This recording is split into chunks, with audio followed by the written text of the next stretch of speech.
다 함께 찬송가 419장 부르시면서 화요일 새벽 예배를 하나님께 올려드리겠습니다.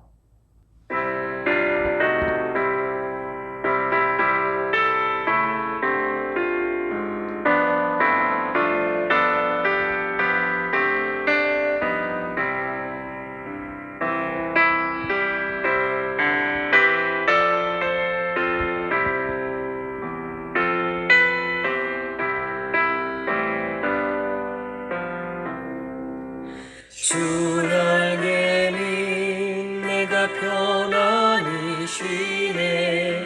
밤 깊고 비바람 불어쳐도 아버지께서 날 지켜주시니 거기서 편안히 쉬리로다. 주 날개 민 그 사랑 그늘 잠이요. 주 날개 민 내 쉬는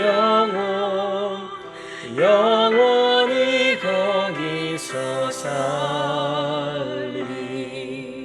주 날개 민 나의 피난처 되니 거기서 쉬기를 원하노라. 세상이 나를 위로치 못하나 거기서 평화를 누리리라. 주 날개 민 평안하다. 그 사랑 그늘 잠이요. 주 날개 민 내 쉬는 영원히 거기서 살리.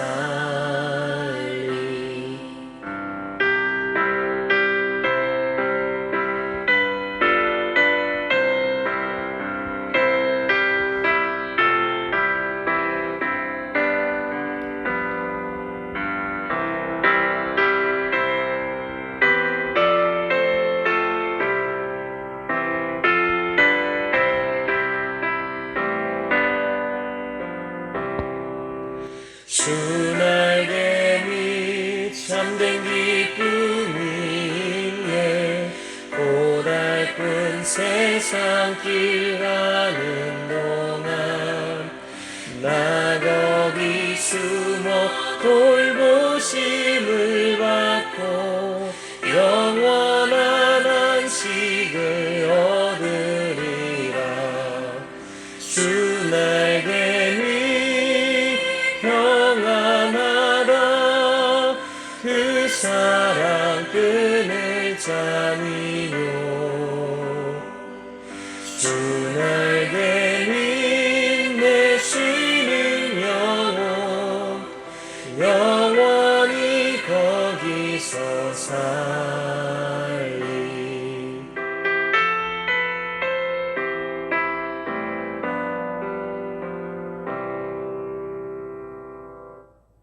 우리 인생을 주관하셔서 돌보시고 간섭하시는 하나님, 오늘 하루의 첫 시간을 하나님의 말씀 가운데 불러오셔서 듣게 하시고 기도하게 하신 은혜에 감사드립니다. 세상의 소리를 듣고 말하기 전에 가장 먼저 하나님의 말씀을 들음으로 오늘의 하루도 주님의 말씀 안에 거하는 한날이 되게 하여 주시옵소서. 이 땅을 사랑하시는 하나님, 계속된 이상기후로 인해 농경사회가 무너지고 물가가 상승하며 경제가 더욱이 악화되고 있는 현실을 돌보아 주시옵소서. 여전히 가난을 직면해야 하는 사회적 분위기, 버티는 것만으로는 더 이상 살아갈 수 없는 현실을 살아내야만 하는 국민들을 불쌍히 여겨 주시옵소서. 또한 육적인 고통뿐만 아니라 영적으로도 포악해져가는 이 땅을 긍휼히 여겨 주시옵소서. 이 땅에 만연한 거짓과 우상과 이단들을 하나님의 공의로 판단하여 주시옵소서. 하나님을 하나님이라고 고백하지 못하게 만드는 일이 일어나지 않게 하여 주시고, 하나님의 창조 질서를 더럽히고 혼란케 하는 법안들은 통과되지 못하게 하여 주시옵소서.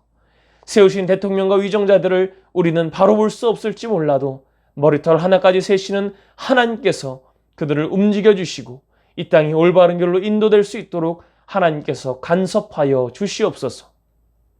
또한 지금 이 시간에도 고통스러운 시간을 견디며 숨지겨 예배드리는 북한의 성도들과 간절함을 담보 삼아 날마다 목숨을 잃어가고 있는 국민들을 불쌍히 여겨주시고 그들을 구원하여 주시옵소서.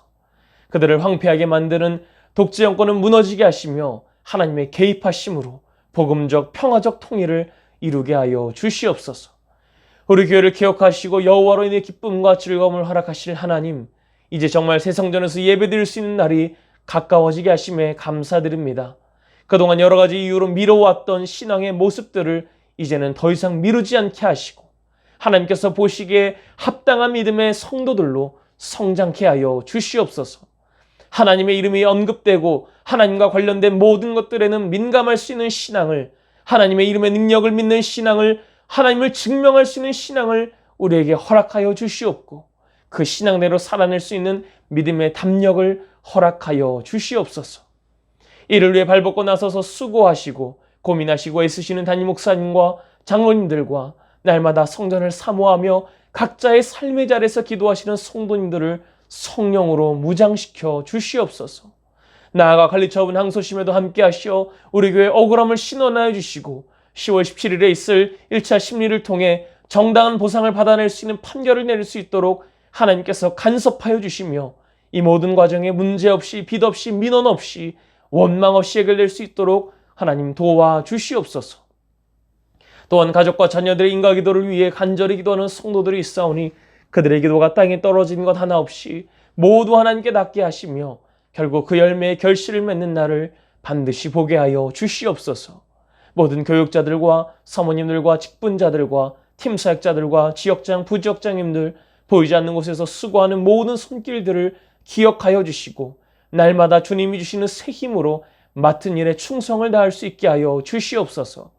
특별히 자라나는 교회 학교와 청년부에도 믿음의 분별력을 허락하시고 자라나는 과정 가운데에 늘 하나님의 말씀이 새겨지게 하시며 그 인생에 하나님의 일하심을 날마다 경험하며 하나님을 떠나지 않는 삶이 되게 하여 주시옵소서. 이제 다음 주부터 시작되는 영유치부와 유초등부의 여름성경학교 또 중고청 여름수련회가 은혜롭게 진행될 수 있도록 인도하여 주시고 새성전에서 드려지는 첫 번째 여름 사역인 만큼 우리 다음 세대들이 하나님을 진정으로 깨닫고 믿음으로 고백하며 주님을 인격적으로 체험할 수 있게 하여 주시옵소서. 또한 여러 질병의 이유로 육신이 아픈 가운데에도 주님의 은혜를 사모하며 주님께 간절히 기도드리는 성도님들과 그렇지 못한 상황으로 인해 집에서 병상에서 요양원에서 간절히 기도하시는 성도님들을 기억하여 주시옵소서. 혹여나 도저히 기도할 수 없는 상황에 있는 환우들의 간절한 마음을 대신하여 기도하오니 우리의 기도에 응답하여 주시옵소서. 우리와 함께 할 것이기에 두려워 말라 하셨고 우리 하나님 되어주실 것이기에 놀라지 말라 하셨고 어떤 상황 속에서도 굳세게 하고 도와주시고 붙들어 주시겠다는 하나님의 약속의 선포를 믿음으로 고백할 수 있는 우리 환우들이 되게 하여 주시옵소서.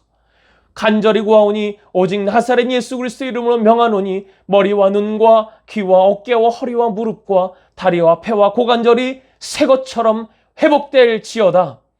노안으로 당뇨로 바이러스로 심장 판막으로 하지정맥으로 부정맥으로 교통사고로 다리의 골절로 폐 염증으로 얼굴과 다리의 부종으로 구아나사로 갈비뼈의 골절로 발목인대의 끊어짐으로 척추의 협착으로 췌장의 혹으로 담낭 담석으로 자궁의 혹으로 뇌경색으로 결석으로 투석으로 부종으로 원인을 알 수 없는 질병으로 고통당하고 있는 환우들의 아픔은 떠나갈지어다.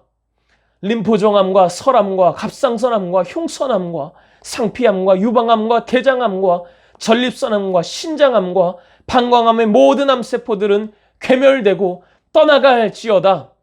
마음의 병으로 선망증세로 공황장애로 사춘기와 갱년기로 죄책감으로 넘어짐으로 외로움으로 우울증으로 불면증으로 고통을 주는 사단의 영은 떠나갈지어다. 또한 시술과 수술의 과정을 겪고 회복을 기다리는 성도님들께도 끝까지 포기하지 않는 믿음 허락하셔서 반드시 낫게 됨을 경험케 하여 주시옵소서. 우리 연로하신 성도님들도 그토록 간절히 바라던 새 성전에서 함께 예배드릴 수 있는 은혜 또한 허락하여 주시옵소서. 또한 육신의 질병과 관계적 어려움과 마음의 병을 지고 있는 성도들이 있다면 그 마음을 위로하시고 보살펴 주셔서 무너진 마음을 붙잡고 일어설 수 있는 힘을 허락하여 주시옵소서. 우리 교회 거듭는 모든 선교지들을 위해 기도합니다. 국내와 세계 각지에서 목숨 걸고 하나님의 복음을 전하고 계시는 목사님들과 선교사님들과 그 가정들을 지켜 주시옵소서. 선교의 사역을 감당하실 때마다 지치지 않는 힘을 허락하여 주시고 부족함이 없고 모자람이 없도록 재정을 채워주시며 그 지역이 복음화되고 하나님의 나라를 닮아가는 선교지들이 다 되게 하여 주시옵소서. 이 시간 함께 말씀을 나눕니다. 우리들의 영안이 열리게 하시고 그 말씀을 온전히 받아 각자의 삶에서 적용하며 오늘 우리에게 주신 하루를 주님과 동행하며 말씀으로 승리케 하여 주시옵소서. 우리 주 예수 그리스도 이름 받들어 간절히 기도하옵나이다. 아멘. 오늘의 성경 말씀은 사무엘하 9장의 말씀입니다. 사무엘하 9장의 말씀을 PRS 성경 읽기로 함께 읽고 말씀 나누겠습니다. 제9장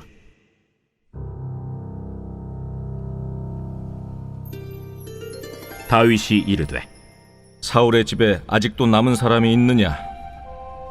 내가 요나단으로 말미암아 그 사람에게 은총을 베풀리라. 사울의 집에는 종 한 사람이 있으니 그의 이름은 시바라. 그를 다윗의 앞으로 부르매 왕이 그에게 말하되 내가 시바냐? 당신의 종이니이다. 사울의 집에 아직도 남은 사람이 없느냐? 내가 그 사람에게 하나님의 은총을 베풀고자 하노라. 요나단의 아들 하나가 있는데 다리 저는 자니이다. 그가 어디 있느냐? 로드발 암미엘의 아들 마길의 집에 있나이다. 하니라. 다윗 왕이 사람을 보내어 로드발 암미엘의 아들 마길의 집에서 그를 데려오니 사울의 손자 요나단의 아들 무비보셋이 다윗에게 나와 그 앞에 엎드려 절하매 다윗이 이르되 무비보셋이여, 보소서, 당신의 종이니이다. 무서워하지 말라.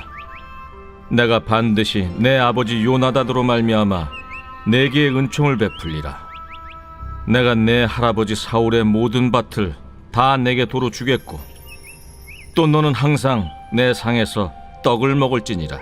그가 절하여 이르되 이 종이 무엇이기에 왕께서 죽은 개 같은 나를 돌아보시나이까? 왕이 사울의 시종 시바를 불러 그에게 이르되 사울과 그의 온 집에 속한 것은 내가 다 내 주인의 아들에게 주었노니 너와 내 아들들과 내 종들은 그를 위하여 땅을 갈고 거두어 내 주인의 아들에게 양식을 대주어 먹게 하라. 그러나 내 주인의 아들 무비보셋은 항상 내 상에서 떡을 먹으리라. 시바는 아들이 15명이요 종이 20명이라. 시바가 왕께 아뢰되 내 주 왕께서 모든 일을 종에게 명령하신 대로 종이 준행하겠나이다. 무비보셋은 왕자 중 하나처럼 왕의 상에서 먹으니라. 무비보셋에게 어린 아들 하나가 있으니 이름은 미가더라. 시바의 집에 사는 자마다 무비보셋의 종이 되니라. 무비보셋이 항상 왕의 상에서 먹으므로 예루살렘에 사니라. 그는 두 발을 다 절더라. 할렐루야. 하루의 첫 시간을 주님 앞에 온전히 구별하여 예배드리고 또 말씀으로 이 하루를 시작하는 여러분 모두에게 하나님의 보호하심과 인도하심이 함께 하시기를 간절히 소망합니다. 오늘의 본문은 다윗의 정복 전쟁과 공의로운 통치에 대해 다루고 있는 8장에서 10장의 연속적인 부분입니다. 어제는 다윗의 정복 전쟁에 대해서 나눈 것에 이어서 다윗이 요나단과의 언약을 기억하고 또 요나단의 아들 무비보셋을 선대한 사실에 대하여 보도하는 오늘의 본문은 다윗이 보여준 선한 통치의 한 부분을 기록하고 있습니다. 일찍이 요나단은 사울의 손에서 다윗의 생명을 보호해 주기로 약속했었고 다윗은 장차 이스라엘의 왕이 되면 요나단의 가문에 하나님의 인자하심을 베풀기로 약속했었습니다. 그러던 중에 사울과 요나단이 죽게 되었고 다윗은 이스라엘의 왕이 됩니다. 이후에 다윗은 나라의 통일을 이루고 또 정치적으로도 안정을 되찾게 되자 이제 요나단과의 언약을 떠올리게 됩니다. 그리고 그에게 은총을 베풀기 위해 사울 가문의 남은 후손들을 찾게 됩니다. 그런데 혹자는 다윗의 이러한 행동이 요나단과의 약속을 이행하기 위한 것뿐만 아니라 사울 세력의 반란을 미연에 방지하고자 하는 의도도 있었다고 해석합니다. 그 이후로는 다윗이 무비보셋에게 은총을 베풀려 한다는 말을 3번이나 반복하게 되는데 이것이 그 뒤에 또 다른 의도가 숨어 있다는 것을 나타낸다는 것이었습니다. 또는 9장에서 20장까지 다윗 왕권을 위협하는 이야기들이 모여 있다는 점, 또 16장과 20장에서는 사울 가문을 왕권에 복귀시키려는 시도가 실제로 계속되었다는 점, 그리고 21장에서는 다윗이 사울의 후손들을 기브온 거민들에게 넘겨서 죽게 했다는 그런 점들 때문이었습니다. 이런 점에서 볼 때 무비보셋에 대한 다윗의 호의는 사울 가문의 후계자를 후대함으로써 앞으로 혹시 있을지 모르는 반란을 미연에 방지하는 책략으로 해석할 수도 있다는 겁니다.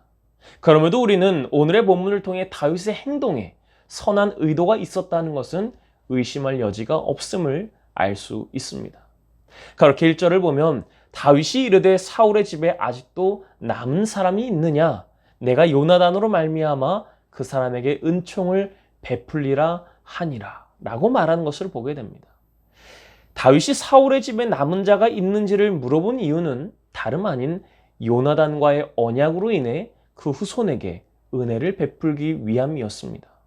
그러나 우리가 오해하지 않아야 할 것은 다윗이 요나단을 동정하는 마음에서 사울 집안의 남은 자에게 은총을 베풀겠다고 한 것이 아니었다는 사실입니다. 사실 다윗의 입장에서는 자신을 그토록 죽이고자 했던 사울의 후손이 남아있는 것이 얼마나 불쾌했겠습니까? 그럼에도 다윗은 사무엘상 20장에서 요나단과 다윗이 맺은 그 언약에 근거하여 요나단의 집안에 하나님의 인자하심을 영원히 끊지 말아야 할 자신의 의무가 있음을 떠올렸던 겁니다. 비록 원수의 집안이었으나 요나단만큼은 둘도 없는 동료이자 친구였기에 사울을 봐서가 아니라 요나단을 봐서 그 후손에게 은혜를 베풀고자 한 겁니다. 그리고 이러한 은혜는 다윗이 왕이 된 입장을 고려해서 베푼다고 번역을 하긴 했지만 사실 다윗과 요나단이 맺은 언약은 신분적 우위 관계가 아니라 상호 동등한 관계에서 맺어진 언약이었습니다. 그렇기에 다윗이 사울의 왕가에 어떤 호의를 베푼다는 것은 우월의식에서가 아니라 자신이 행해야 하는 당연한 의무를 행한다는 책임의식으로부터 사울 왕가에 남은 자식을 찾았던 겁니다. 그러던 중에 사울의 종이었던 시바라는 사람이 등장합니다. 이 시바는 참으로 영리한 사람이었던 것 같습니다. 2절에서 시바에 대해 소개할 때 사울의 집의 종으로 소개되는데 다윗이 그를 부르며 네가 시바냐? 라고 물을 때 그는 당신의 종입니다 라고 대답합니다. 이 부분을 다시 풀어서 보면 사울을 섬기던 종이었던 시바는 누가 봐도 사울의 사람이었습니다. 그런데 다윗이 왕이 된 후에 사울의 후손들을 찾는 작업 중에 그 시바를 불렀던 다윗이 네가 그 시바냐라고 물었던 이유는 네가 사울의 편에 있던 그 사람이 맞느냐라는 질문이 되는 것입니다. 사실 굉장히 두려운 질문입니다. 이미 몰락한 이전의 왕을 섬기던 사람이라는 것을 알고 있음에도 그를 불러서 하는 그 질문에는 위협이 담겨 있을 수 있기 때문입니다. 그런데 이 질문에 시바는 영리하게도 네, 저는 당신의 종입니다 라고 대답하면서 자신은 이제 더 이상 사울의 집을 섬기는 사람이 아니라 다윗을 섬기는 종이라고 표현한 겁니다. 시바의 영리함은 여기서 끝나지 않았습니다. 그 후에 다윗이 다시 한번 사울의 집에 남은 사람이 없느냐라고 다시 물었을 때 시바는 요나단의 아들이 있는데 그는 다리를 저는 사람입니다 라고 소개합니다. 시바는 다윗의 의도를 분명하게 알고 있었던 겁니다. 다윗은 분명 사울의 집안에 속한 사람이 있느냐라고 물었는데 그 근본 의도가 요나단과의 언약을 지키기 위함이었다는 것을 알았던 이 시바는 사울의 집안에 속한 사람이 아니라 요나단의 집안에 속한 사람을 소개한 겁니다. 실제로 21장 8절을 보게 되면 당시에는 사울의 집안에 속한 다른 사람들도 있었다는 것을 알 수 있습니다. 그럼에도 영리했던 이 종은 다윗이 가장 큰 관심을 갖고 있을 요나단의 아들만을 언급한 겁니다. 게다가 요나단의 아들이 다리를 전다고 굳이 언급한 이유는 사울의 후손이었던 요나단의 아들이 다윗을 대적할 힘이 전혀 없다는 것을 간접적으로 드러내려고 하는 의도가 있었던 겁니다. 그렇게 6절을 보면 사울의 손자 요나단의 아들 무비보셋이 다윗의 앞에 불려오게 됩니다. 여기서 또 한 가지 주목해 볼 것이 무비보셋에 대한 소개입니다. 무비보셋은 히브리어로 메피보셰트라고 하는데 그것은 부끄러움을 흩트리는 자라는 뜻을 가지고 있습니다. 보통 히브리어에서 부끄러움을 나타내는 단어인 보셰트는 우상과 관계하여 자주 쓰이는 단어였습니다. 그렇기 때문에 무비보셋이라는 이름은 우상을 흩트리는 자, 우상을 타파하는 자라는 이름으로 볼 수도 있는 겁니다. 또한 이 이름이 역대상 9장 40절에서는 무리바알이라고 소개되는데 이는 바알과 경쟁하는 자라는 뜻도 가지고 있습니다. 신앙의 인물이었던 요나단이 그 자신의 아들에겐 이와 같은 신앙적인 이름을 붙여준 것입니다. 그리고 앞에서의 대화 내용과 그 정황으로 볼 때 무비보셋이 요나단의 아들임이 분명함에도 불구하고 그의 신분에 대해서는 사울의 손자 요나단의 아들이라고 다시 한번 상세하게 풀어서 설명합니다.